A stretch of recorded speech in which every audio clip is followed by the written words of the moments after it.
चलिए अगली खबर का रुख कर लेते हैं। खबर आपको बता रहे हैं देहरादून से, जहां मानव वन्य जीव संघर्ष को कम करने का फोकस, शिकारी और तस्करों पर भी सरकार शिकंजा कसने वाली है। सरकार वन्य जीवों की सुरक्षा व्यवस्था को और मजबूत करने वाली है। वन कर्मचारी ज्यादा संख्या में हथियारों से लैस हो सकेंगे। ज्यादा जानकारी ले लेंगे हमारे सहयोगी सोनू, लगातार हमारे साथ जुड़े हुए हैं।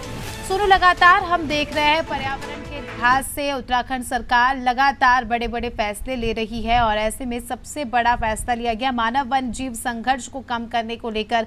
कई सारे ऐसे लोग हैं जो वन्य जीवों का शिकार कर लेते हैं, जिससे उनकी आबादी में लगातार हम देख रहे हैं उनकी आबादी कम होती जा रही है और अब जो है सरकार इस पर एक्शन लेने वाली है आने वाले समय में। अब देखिए, वन्य क्षेत्रों के सख्त कानून होने के बावजूद भी शिकारी अगर उनके हौसले बुलंद हो रहे हैं और वन्य जीवों की अगर तस्करी हो रही है और उनके शिकार हो रहे हैं, तो बहुत चिंता का विषय है। और इसके साथ साथ जैसे अगर हम पर्वतीय क्षेत्रों की भौगोलिक संरचना पर अगर हम गौर करें, तो जिस तरह से वन्य जीवों का जो है अब रिहायशी इलाकों में आमद बढ़ रही है, उससे कहीं ना कहीं जो वन्य जीव और मानव के संघर्ष के जो मामले हैं वो दिनों दिन बढ़ रहे हैं। अगर एक रोज पहले की हम बात करें तो जो उत्तराखंड का देवप्रयाग क्षेत्र में ही वन्य जीव के हमले से जो है वो एक 17 वर्षीय एक किशोर की मृत्यु हो गई। तो आप समझ सकते हैं कि आए दिन हम इस तरीके के अपडेट्स जो है वो अपने दर्शकों तक लगातार पहुंचाते रहते हैं।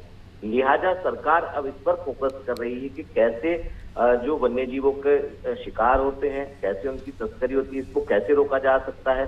इसके लिए सरकार और गंभीर होती हुई नजर आ रही है। इसके लिए एक मजबूत तंत्र जो है सुरक्षा का वन्य जीवों की, उस पर फोकस करिए। दूसरा जो एक अहम पहलू है पर्यावरण के लिहाज से वन्य जीवों का, और खास तौर से जो रिजर्व फॉरेस्ट एरिया है उनमें उसकी संख्या का भी सरकार ख्याल रखती है, एक संतुलन बनाने की कोशिश कर रही है।